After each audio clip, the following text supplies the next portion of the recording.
Hello everyone, good morning. তো আজকে কিন্তু সকাল থেকে বেশ ভালো বৃষ্টি পড়ছে আর ঘুম থেকে উঠে পড়েছি।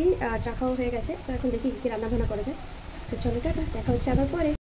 আজকে কিন্তু বানাবো হচ্ছে শুক্তো, তাই ব্রাশ করতে করতেই আগে কিন্তু সব সবজিগুলোকে কেটে নিয়েছি।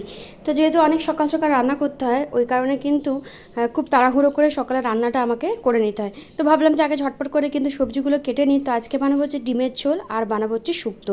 তো সেই মতো সমস্ত সবজি কিন্তু কেটে নিয়েছি, যত ফ্রিজে সবজি ছিল সবই একটু একটু করে দিয়ে দিয়েছি। আর শুক্তোতে একটু বানালে অনেকটা পরিমাণে হয়ে যায়।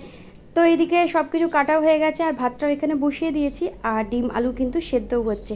আর বাইরে কিন্তু সকাল থেকে বেশ ভালো কিন্তু বৃষ্টিও পড়ছে, ওয়েদারটা একদমই ভালো না।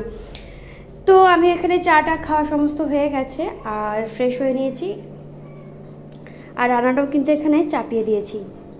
আর শুক্তোর জন্য প্রথমে কিন্তু উচ্ছে আর বেগুনটাকে একটু ভেজে তুলে রাখি, যেহেতু এগুলো খুব নরম, তাড়াতাড়ি গলে যায়।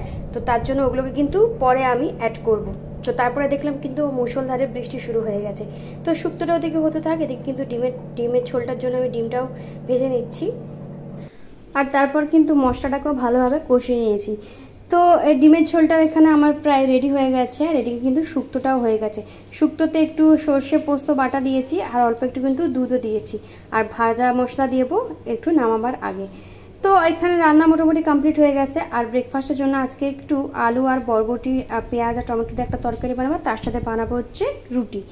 তো এদিকে স্নান ধানও করে নিয়েছি, আর মামামও কিন্তু ঘুম থেকে উঠে গেছে। তো যেহেতু এখন থেকে একটা নতুন কাজ অ্যাড হয়েছে, মামামকে স্কুলে নিয়ে যাওয়া নিয়ে আসা, তো এই জন্য সকাল সকাল কিন্তু সমস্ত কাজ সেরে ফেলছি, কেন কি আসতে যেহেতু অনেকটা দেরি হয়ে যায়, তো এসে কিন্তু সব কিছু সম্ভব হয় না।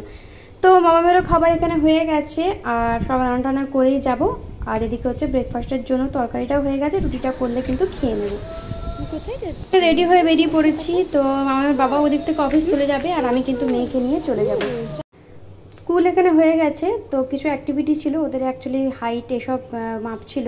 তো মেয়ে দেখো এখানে চুপচাপ করে কিন্তু দাঁড়িয়ে আছে। তো সমস্ত কিছু সেরে মামামের ছুটি হয়ে গেছে, তো ওকে নিয়ে এখন হচ্ছে রিক্সা করে আমি ওকে নিয়ে ফিরছি। তো প্রত্যেক কিন্তু বাহানা থাকে একটা করে চকলেট কিনে দেওয়া। তো দেখো একটা চকলেট নিয়েছে, সেটা এখন বলছে বাড়ি গিয়ে কিন্তু খাবে। তো যাই হোক, বাড়ি এসে ওকে এবারে খাওয়া দাওয়া করিয়ে দেবো। বাড়ি চলে এসেছি, মামাকে খাওয়া দাওয়া করে ঘুম পাড়িয়ে দিয়েছি, আমিও ঝটপট করে লাঞ্চটা সেরে নিয়েছি। তো ওকে হচ্ছে আরেকটা চশমা কিনে দেবো, যে চশমাটা আজকে পড়ে গেছিলো সেটা হচ্ছে ম্যাডাম হারিয়ে ফেলেছে। তো এই কারণে ওকে আরেকটা চশমা কিনে দিচ্ছি, আর দোকানে গিয়ে ও নিজে পছন্দ করছে কোন চশমাটা নেবে। তো এখানে অনেকগুলো চশমা দেখছিলাম, তার মধ্যে ও নিজের পছন্দ মতো একটা চশমা নিয়েছে। এসব করে চলে গেছিলাম একটু, একটা জামা আর প্যান্ট আগের দিন নেওয়া হয়েছিল, তো সেটাই হচ্ছে রিটার্ন করতে গেছিলাম, যেহেতু সাইজের একটু প্রবলেম হচ্ছিল। তো এখানে হচ্ছে প্রচণ্ড ভিড় ছিল, যেহেতু পুজো আসছে, তো মলে কিন্তু বেশ ভালো ভিড় ছিল। তো লাইনে এখানে অপেক্ষা করছিলাম মেয়েকে নিয়ে, আর মেয়েকে নিয়ে যাওয়া মানে তো একটা বিশাল ব্যাপার, কারণ 1 মিনিটে তো কোনো জায়গায় স্থির থাকে না। তো বেশ কিছুক্ষণ লাইনে দাঁড়িয়েছিলাম, তারপরে যা যা ছিল সেগুলো এক্সচেঞ্জ করলাম। তো মেয়ে আমার বায়না করেছে কেক খাবে বলে, ওখান থেকে চলে গেলাম মিও মোড়ে। তো মিও মোড়ে তো ওর জন্য একটু কেক আর পেস্ট্রি নিয়ে বাড়িতে এলাম। বাড়িতে আজকে রান্না করবো হচ্ছে পনির। তো পনিরটা আগের থেকে ফ্রিজ থেকে বাইরে বার করে রেখেছিলাম। তো পনির, ক্যাপসিকাম, আলু দিয়ে একটু ঝোল ঝোল করে রুটি দিয়ে খাওয়ার মতো কিন্তু একটা তরকারি বানিয়ে নেব।